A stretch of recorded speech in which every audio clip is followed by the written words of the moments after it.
സ്നേഹവത്സലനും ആനന്ദദായകനുമായ നമ്മുടെ കർത്താവായ യേശു ക്രിസ്തുവിന്റെ അതിപരിശുദ്ധമായ നാമം വാഴ്ത്തപ്പെടുമാറാകട്ടെ. അനുഗ്രഹീതമായ ഈ കർത്തൃ ദിവസത്തിനായി നന്ദി നിറഞ്ഞ ഹൃദയത്തോടെ ദൈവത്തിന് നമുക്ക് സ്തോത്രം ചെയ്യാം.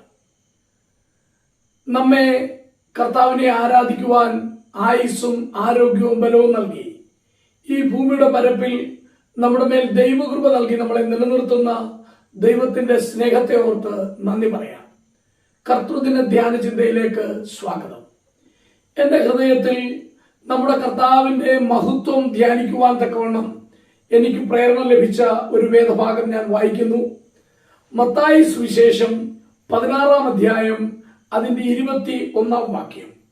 അന്നു മുതൽ യേശു താൻ യെരൂശലേമിൽ ചെന്നിട്ട് മൂപ്പന്മാർ, മഹാപുരോഹിതന്മാർ, ശാസ്ത്രിമാർ എന്നിവരാൽ പലതും സഹിച്ചു കൊല്ലപ്പെടുകയും 3-ാം നാൾ ഉയിർത്തെഴുന്നേൽക്കുകയും വേണ്ടത് എന്ന് ശിഷ്യന്മാരോട് പ്രസ്താവിച്ചു തുടങ്ങി.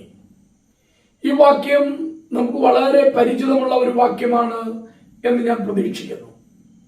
അന്ന് മുതൽ യേശു, എന്താണ് ആ ദിവസത്തിന്റെ പ്രത്യേകത? എന്തുകൊണ്ടാണ് യേശു ആ ദിവസം മുതൽ താൻ യെരൂശലേമിലേക്ക് പോയി അവിടെയുള്ള യഹൂദന്മാരുടെ പ്രമാണികളും മൂപ്പന്മാരും തന്നെ പിടിച്ച് താൻ വളരെ കഷ്ടത്തിലൂടെ കടന്നുപോയി ക്രൂശിൽ മരിച്ച് അദ്ദേഹം വീണ്ടും ഉയർത്തെഴുന്നേറ്റ് പിന്നെ തേജസ്സോടും മഹത്വത്തോടും വരേണ്ടതാണ് എന്നുള്ളത് വെളിപ്പെടുത്തിയത്? അന്നു മുതൽ യേശു, എന്നു മുതൽ? ഇതിന്റെ വിശദീകരണം നാം കാണണമെങ്കിൽ നാം അതിന്റെ തൊട്ടുമുകളിലുള്ള വാക്യം ഒന്ന് ശ്രദ്ധിക്കുന്നത് നല്ലതാണ്. 16-ാം അധ്യായത്തിന്റെ 20-ാം വാക്യത്തിൽ നാം ഇങ്ങനെ വായിക്കുന്നു: പിന്നെ താൻ ക്രിസ്തു ആകുന്നു എന്ന് ആരോടും പറയാതിരിക്കുവാൻ ശിഷ്യന്മാരോട് കൽപ്പിച്ചു. അന്ന് ഒരു സംഭവം നടന്നു. ആ സംഭവം പത്രോസുമായിട്ടുള്ള യേശുക്രിസ്തുവിന്റെ ഒരു സംസാരമാണ്. ആ സംസാരത്തിന് ശേഷം യേശു കർത്താവ് ഒരു പ്രസ്താവന നടത്തി. താൻ ക്രിസ്തു എന്ന് ആരോടും പറയരുത് എന്ന് കർത്താവ് തന്റെ ശിഷ്യന്മാരോട് കൽപ്പിച്ചു. എന്തുകൊണ്ടാണ് താൻ ക്രിസ്തു എന്ന് ആരോടും പറയരുത് എന്ന് പറഞ്ഞത്? പലപ്പോഴും പല നിരീശ്വരവാദികളും അല്ലെങ്കിൽ യേശു ക്രിസ്തു ദൈവമല്ല എന്ന് പ്രഖ്യാപിക്കുവാൻ ആഗ്രഹിക്കുന്നവരുമായ ആളുകളൊക്കെ പറയുന്നത് യേശു ക്രിസ്തു പോലും പറഞ്ഞിട്ടുണ്ട് താൻ ക്രിസ്തു ആണെന്ന് ആരോടും പറയരുത് എന്ന്. പിന്നെ എന്തിനാണ് എല്ലാവരോടും പറയുന്നത് എന്ന് ചോദിക്കാറുണ്ട്. എന്നാൽ ഇതൊരു പ്രത്യേകമായ സാഹചര്യത്തിലാണ് യേശു ക്രിസ്തു പറഞ്ഞത് എന്നെല്ലാവരും മറന്നു പോവുകയാണ്. അപ്പോൾ അന്നു മുതൽ എന്ന് പറഞ്ഞാൽ ഒന്നാമത് താൻ ക്രിസ്തു എന്ന് ആരോടും പറയരുത് എന്ന് കൽപ്പിച്ച അന്ന് ആണ് യേശു ക്രിസ്തു തന്റെ ശിഷ്യന്മാരോട് താൻ യെരൂശലേമിൽ പോയി കഷ്ടമനുഭവിച്ച് മരിക്കുകയും 3-ാം നാൾ ഉയർത്തെഴുന്നേൽക്കുകയും ചെയ്യേണ്ടതാണ് എന്ന് പറഞ്ഞ് തുടങ്ങിയത്. അപ്പോൾ അതിനുശേഷം ആവർത്തിച്ചു പല ദിവസം പലപ്പോഴും കർത്താവ് പറഞ്ഞിട്ടുണ്ട്. അന്നു മുതൽ താൻ ക്രിസ്തു എന്ന് ആരോടും പറയരുത് എന്ന് കൽപ്പിച്ച നാൾ മുതൽ. എന്നാൽ ക്രിസ്തു എന്ന് ആരോടും പറയരുതെന്ന് കൽപ്പിച്ച ആ നാളിന്റെ പ്രത്യേകത എന്താണ്? അത് നാം അറിയണമെങ്കിൽ മത്തായി സുവിശേഷം 16-ന്റെ 13 മുതൽ 16 വരെയുള്ള വാക്യങ്ങൾ ശ്രദ്ധിക്കുമ്പോൾ നമുക്ക് മനസ്സിലാകും. അവിടെ നാം വായിക്കുന്നു: യേശു ഫിലിപ്പിന്റെ കൈസരിയുടെ പ്രദേശത്തെത്തിയ ശേഷം തന്റെ ശിഷ്യന്മാരോട് ജനങ്ങൾ മനുഷ്യപുത്രനെ ആരെന്ന് പറയുന്നു എന്ന് ചോദിച്ചു. ചിലർ യോഹന്നാൻ സ്നാപകനെന്നും മറ്റു ചിലർ ഏലിയാവെന്നും വേറെ ചിലർ യിരെമ്യാവോ പ്രവാചകന്മാരിൽ ഒരുത്തനോ എന്നും പറയുന്നു എന്ന് അവർ പറഞ്ഞു. നിങ്ങളോ എന്നെ ആര് എന്ന് പറയുന്നു എന്നവൻ ചോദിച്ചതിന് ശീമോൻ പത്രോസ്, നീ ജീവനുള്ള ദൈവത്തിന്റെ പുത്രനായ ക്രിസ്തു എന്ന് ഉത്തരം പറഞ്ഞു. യേശു കർത്താവ് തന്റെ ശിഷ്യന്മാരോട് താൻ ആരാണെന്ന് ജനം തന്നെ കുറിച്ച് പറയുന്നു എന്നുള്ളത് ചോദിച്ചു.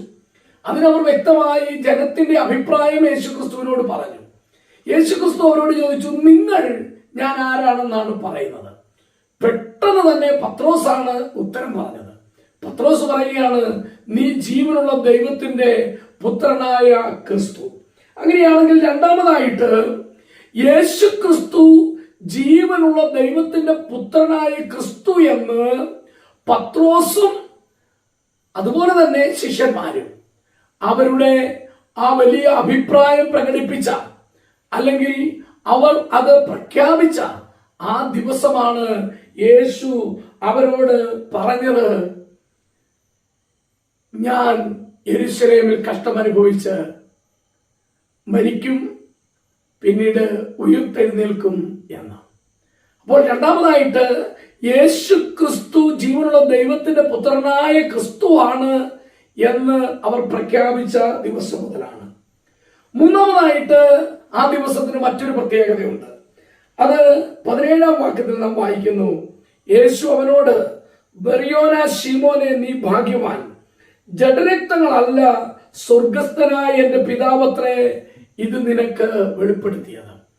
അപ്പോൾ മൂന്നാമതായി സ്വർഗത്തിലെ ദൈവം, കർത്താവായ യേശു ക്രിസ്തുവിന്റെ പിതാവായ ദൈവം, ജീവനുള്ള ദൈവത്തിന്റെ പുത്രനായ ക്രിസ്തുവിന്റെ പിതാവായ ദൈവം യേശു ക്രിസ്തു ആരാണെന്ന് പത്രോസിന് വെളിപ്പെടുത്തി കൊടുത്ത ദിവസമായിരുന്നു അത്.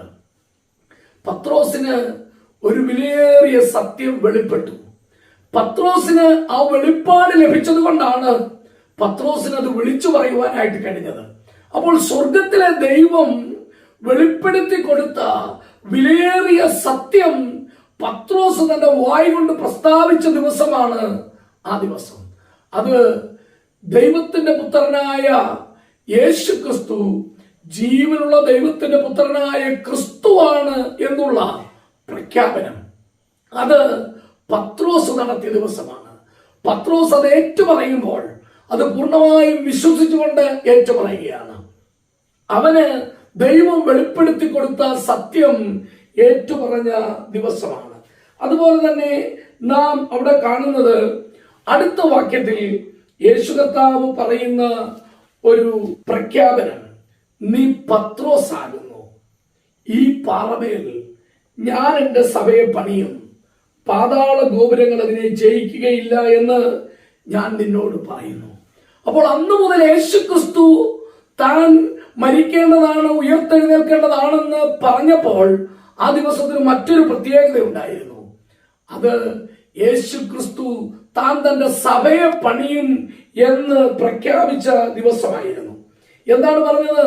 നീ പത്രോസ് ആകുന്നു, ഈ പാറമേൽ ഞാൻ എൻ്റെ സഭയെ പണിയും. എന്താണ് ഈ പാറ? ചിലർ പറയുന്നത് പത്രോസാണ് പാറ എന്നാണ്.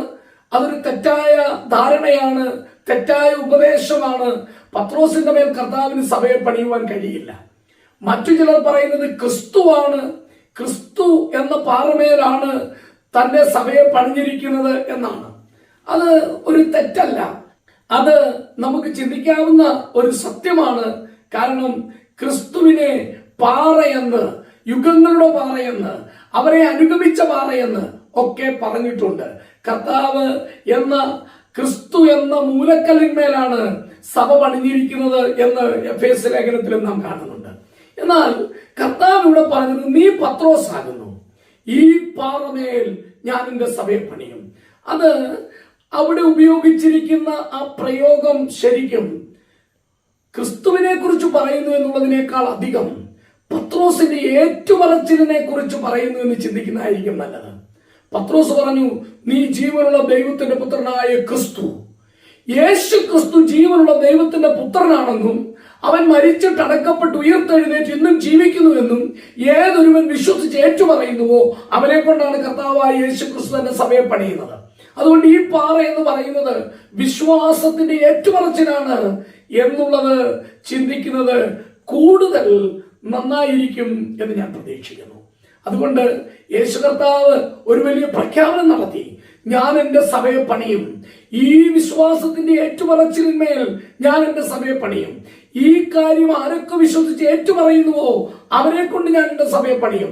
എൻ്റെ സഭ പണിയപ്പെടുന്നത് ഈ വിശ്വാസത്തിന്റെ ഏറ്റുപറച്ചിലോടുകൂടെയാണ്. ഏതൊരു പാപി തന്നെ തന്നെ താഴ്ത്തി തന്റെ പാപങ്ങൾ ഏറ്റുപറഞ്ഞ് തന്റെ പാപത്തെ കുറിച്ച് അനുദപിച്ച് യേശു ക്രിസ്തുവിന്റെ അടുക്കിലേക്ക് വന്നിട്ട്, യേശു കർത്താവേ, എന്റെ പാപത്തിന്റെ പരിഹാരത്തിനു വേണ്ടി കാൽവറി ക്രൂശിൽ മരിച്ചടക്കപ്പെട്ട് ഉയർത്തെഴുന്നേറ്റ് ഇന്നും ജീവിക്കുന്ന ജീവനുള്ള ദൈവത്തിന്റെ പുത്രനായ ക്രിസ്തുവാണ് നീ എന്നെ രക്ഷിക്കുവാനായിട്ട് വന്ന ദൈവത്തിന്റെ അഭിഷിക്തനാണെന്ന് ഏറ്റുപറയുമ്പോൾ ആ ഏറ്റുപറച്ചിലോടുകൂടെ അവൻ കർത്താവിന്റെ സഭയുടെ അംഗമായി തീരും. അവന്റെ ഏറ്റുപറച്ചിലിന്മേലാണ് കർത്താവ് തന്റെ സഭയെ പണിയുന്നത്. ആ ഏറ്റുപറച്ചിലിന്മേൽ ഈ സഭയുടെ അംഗങ്ങളായി തീർന്നിട്ടുള്ള എത്രയോ ആയിരം കോടി ദൈവദാസന്മാർ, ദൈവമക്കൾ, എത്രയോ ലക്ഷങ്ങൾ ദൈവത്തിന് ഉണ്ട്. അവരെ കൊണ്ടാണ് കർത്താവ് തന്റെ സഭയെ പണിയുന്നത്. അവരെ ഓർത്ത് ഞാൻ ദൈവത്തിന് സ്തോത്രം ചെയ്യുന്നു. അതുകൊണ്ട് യേശു കർത്താവ് തന്റെ സഭയെ പണിയും, ആ ഏറ്റുപറച്ചിൽ നടത്തുന്നവരെ കൊണ്ട് സഭയെ പണിയുമെന്ന് ഒരു പ്രഖ്യാപനം നടത്തിയ ദിവസമായിരുന്നു അത് എന്ന് നമുക്ക് കാണുവാൻ കഴിയും. അടുത്തതായിട്ട് നമ്മളിവിടെ കാണുന്ന കാര്യം, അവിടെ കർത്താവ് പത്രോസിനോട് പറയുകയാണ് 19-ാം വാക്യത്തിൽ, സ്വർഗരാജ്യത്തിന്റെ താക്കോൽ ഞാൻ നിനക്ക് തരുന്നു. നീ ഭൂമിയിൽ കെട്ടുന്നതൊക്കെയും സ്വർഗത്തിൽ കെട്ടപ്പെട്ടിരിക്കും, നീ ഭൂമിയിൽ അഴിക്കുന്നതൊക്കെയും സ്വർഗത്തിൽ അഴിഞ്ഞിരിക്കും എന്നുത്തരം പറഞ്ഞു. അതെ, അന്ന് കർത്താവ് നിനക്ക് ഇത് വെളിപ്പെടുത്തിയത് എന്റെ പിതാവായ ദൈവമാണെന്ന് പറഞ്ഞതിന് ശേഷം പത്രോസിനോട് പറയുകയാണ്, പത്രോസേ, സ്വർഗരാജ്യത്തിന്റെ താക്കോൽ ഞാൻ നിനക്ക് തരുന്നു. നീ ഭൂമിയിൽ കെട്ടുന്നതൊക്കെയും സ്വർഗത്തിൽ കെട്ടപ്പെട്ടിരിക്കും, നീ ഭൂമിയിൽ അഴിക്കുന്നതൊക്കെയും സ്വർഗത്തിൽ അഴിഞ്ഞിരിക്കും. ഇവിടെ കർത്താവ് സ്വർഗരാജ്യത്തിന്റെ താക്കോൽ നൽകുന്നു. ഒരു സ്വർഗരാജ്യത്തിന്റെ വാതിലിൽ തുറന്ന് അനേകരെ അകത്തേക്ക് പ്രവേശിക്കുവാനായിട്ട് പത്രോസിനെ ഉപയോഗിക്കുവാൻ പോകുന്നു എന്നുള്ള വലിയൊരു വെളിപ്പെടുത്തൽ കൂടെ നടത്തിയ ഒരു ദിവസമാണ്. ആ സ്വർഗരാജ്യത്തിന്റെ വാതിൽ ഓരോ തരത്തിലുമുള്ള ആളുകൾക്ക് വേണ്ടി തുറന്നു കൊടുക്കുവാൻ കർത്താവ് പത്രോസിനെ ഉപയോഗിച്ചു എന്നുള്ളത് നമുക്ക് തിരുവചനത്തിലൂടെ മനസ്സിലാക്കുവാൻ കഴിയും. പെന്തക്കോസ്ത് നാളിൽ ഒരു കൂട്ടം യഹൂദന്മാർ, യഹൂദ മതാനുസാരികൾ, അവർ കർത്താവിൽ വിശ്വസിച്ച് സ്വർഗരാജ്യത്തിന്റെ അവകാശികളായി തീരുവാൻ, ദൈവസഭയുടെ അംഗങ്ങളായി തീരുവാൻ ഇടയായി. പെന്തക്കോസ്ത് നാളിൽ രക്ഷിക്കപ്പെട്ടവരെ കൊണ്ടാണ് കർത്താവ് തന്റെ സഭയുടെ പണി ആരംഭിച്ചത്. അതുകൊണ്ട് അന്ന് പത്രോസിനെ അതിനൊരു മുഖാന്തരമായിട്ട് എടുത്തു എന്ന് നമുക്ക് കാണുവാനായിട്ട് കഴിയും. പത്രോസ് തന്നെ ശമര്യയിലേക്ക് പോയി അവിടെയും പ്രസംഗിച്ചു. അവിടെയും കർത്താവ് പത്രോസിനെ, ശമര്യനെ കർത്താവിന്റെ ജനമാക്കി തീർക്കുന്ന, സഭയുടെ അംഗങ്ങളാക്കി തീർക്കുന്ന ശുശ്രൂഷയിൽ അവിടെ ഫിലിപ്പ് ചെന്ന് പ്രസംഗിച്ചുവെങ്കിലും പത്രോസിനെ പ്രത്യേകമായിട്ട് ഉപയോഗിച്ച് നമ്മൾ കാണുന്നുണ്ട്.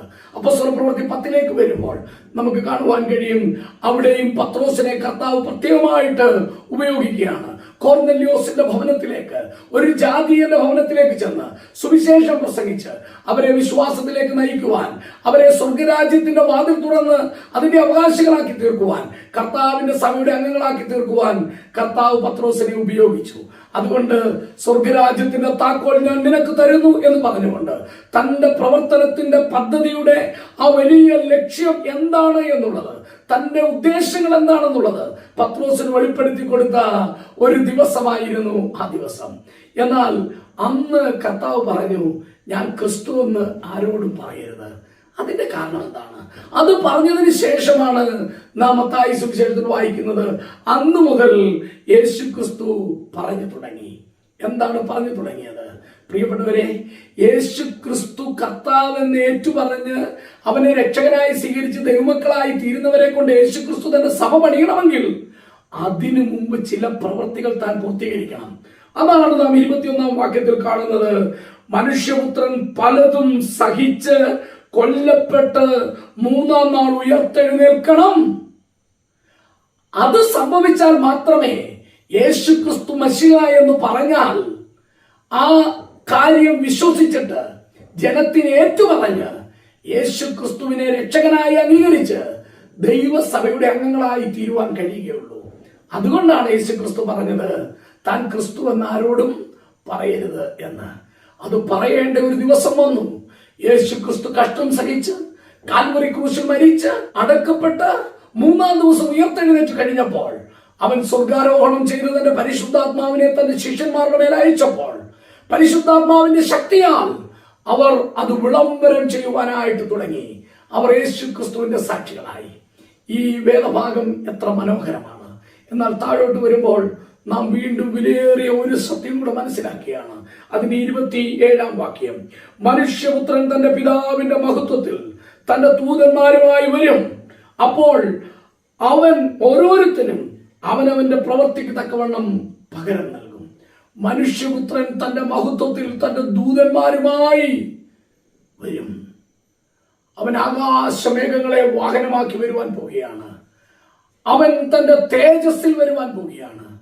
അവൻ തന്റെ ദൂതന്മാരുമായി ഈ ഭൂമിയിലേക്ക് വാഴുവാനായിട്ട് വരുവാൻ പോവുകയാണ്. അവൻ മടങ്ങി വരും. യേശു ക്രിസ്തു തന്റെ സഭയെ ചേർക്കുവാനായിട്ട് തേജസ്സിൽ വെളിപ്പെടും. അവൻ വരുമ്പോൾ അവൻ ഓരോരുത്തൻ അവന്റെ പ്രവൃത്തിക്ക് തക്കവണ്ണം പ്രതിഫലം കൊടുക്കും. അവൻ പിന്നെയും 1000 ആണ്ട് വാഴ്ചയ്ക്കായിട്ട് തേജസ്സോടെ ഈ ഭൂമിയിലേക്ക് ഇറങ്ങി വരും. അവൻ മടങ്ങി വരുമ്പോൾ അവന്റെ വരവിന്റെ ലക്ഷ്യം പൂർത്തീകരിക്കപ്പെടുകയാണ്. അവൻ നീതിയുള്ള രാജ്യം സ്ഥാപിക്കുവാനായിട്ട് വന്നതാണ്. യേശു ക്രിസ്തു രാജാതി രാജാവായി കർത്താതി കർത്താവായി ഈ ഭൂമിയിൽ വാഴുവാൻ വേണ്ടി വന്നവനാണ്. അവൻ തന്റെ രാജ്യം സ്ഥാപിച്ച് 1000 ആണ്ട് വാഴും, ഈ ഭൂമിയെ നീതിയോടെ ഭരിക്കുമെന്നുള്ള ഒരു വലിയ പ്രഖ്യാപനം നടത്തിയ ദിവസമാണ് ആ ദിവസം. അന്ന് മുതൽ യേശു താൻ കഷ്ടം സഹിക്കുകയും അവൻ ക്രൂശിൽ തൂങ്ങി മരിക്കുകയും അവൻ 3-ാം നാൾ ഉയർത്തെഴുന്നേൽക്കുകയും ചെയ്യുമെന്നും അവൻ സ്വർഗാരോഹണം ചെയ്തിട്ട് തേജസ്സിൽ മഹത്വത്തോടെ വരും എന്ന് പ്രഖ്യാപിക്കുകയും ചെയ്തു. എന്നെ കേൾക്കുന്ന പ്രിയ സഹോദര, പ്രിയ സഹോദരി, ഇത് വിശ്വസിക്കുവാൻ നമുക്ക് ഭാഗ്യമുണ്ടായി. അത് വിശ്വസിച്ച് ഏറ്റുപറഞ്ഞപ്പോൾ നിങ്ങളും ഞാനും കർത്താവിന്റെ സഭയുടെ അംഗങ്ങളായി തീർന്നു. നമ്മളെ ചേർക്കുവാനായിട്ട് വീണ്ടും മഹത്വത്തോടെ തേജസ്സിൽ വരുന്ന, ആകാശമേഘങ്ങളെ വാഹനമാക്കി വരുന്ന നമ്മുടെ കർത്താവിനെ എതിരേൽക്കുവാൻ നമുക്ക് ഒരുങ്ങാം. ആ തേജോമയനായ നമ്മുടെ കർത്താവിന്റെ മുമ്പിൽ പിതാവിന്റെ സന്നിധിയിൽ നിന്ന് നമുക്ക് വേണ്ടി മധ്യസ്ഥത ചെയ്യുന്ന, നമ്മുടെ മഹാപുരോഹിതനായിരിക്കുന്ന, നമ്മുടെ രക്ഷിതാവും കർത്താവുമായ യേശു ക്രിസ്തുവിന്റെ സന്നിധിയിൽ നമുക്ക് വീഴാം.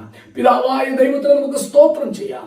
നിറഞ്ഞ ഹൃദയത്തോടെ, നന്ദിയുള്ള ഹൃദയത്തോടെ നമുക്ക് ദൈവത്തോട് പറയാം, പിതാവേ, അങ്ങേക്ക് മഹത്വം. എന്നെ സ്നേഹിച്ചതിനായി സ്തോത്രം. എന്നെ രക്ഷിച്ച് സഭയുടെ അംഗമാക്കി തീർത്തതിനായിട്ട് സ്തോത്രം. ഈ വിശ്വാസത്തിന്റെ ഏറ്റുപറച്ചിൽ പറയുവാൻ ഈ വിലയേറിയ സത്യം എനിക്ക് വെളിപ്പെടുത്തിയതിനായി സ്തോത്രം എന്ന് ആത്മാർത്ഥമായി പറഞ്ഞുകൊണ്ട് അവന്റെ സന്നിധിയിൽ വീണ് അവന് മഹത്വം അർപ്പിക്കാം. അവന്റെ പരിശുദ്ധ നാമം വാഴ്ത്തപ്പെടുമാറാകട്ടെ. ഒരു വാക്ക് സ്തോത്രം ചെയ്യാം. തേജോമയനായ ദൈവമേ, സർവശക്തനായ ഞങ്ങളുടെ സ്വർഗസ്ഥ പിതാവേ, അങ്ങയുടെ പുത്രനും ഞങ്ങളുടെ രക്ഷിതാവും കർത്താവുമായ യേശു ക്രിസ്തുവിനായിട്ട് ഞങ്ങൾ നന്ദി നിറഞ്ഞ ഹൃദയത്തോടെ അങ്ങയെ സ്തുതിക്കുന്നു.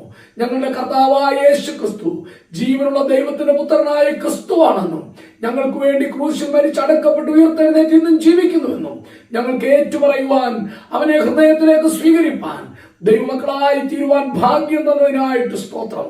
അതുകൊണ്ട് ഉയർത്തെഴുന്നേറ്റ് ഇന്നും സ്വർഗത്തിൽ വസിക്കുന്ന ഞങ്ങളുടെ കർത്താവ് ഞങ്ങളെ ചേർക്കുവാൻ വേഗം വരുമെന്നുള്ള പ്രത്യാശ ഞങ്ങൾക്ക് തന്നിരിക്കാൻ സ്തോത്രം.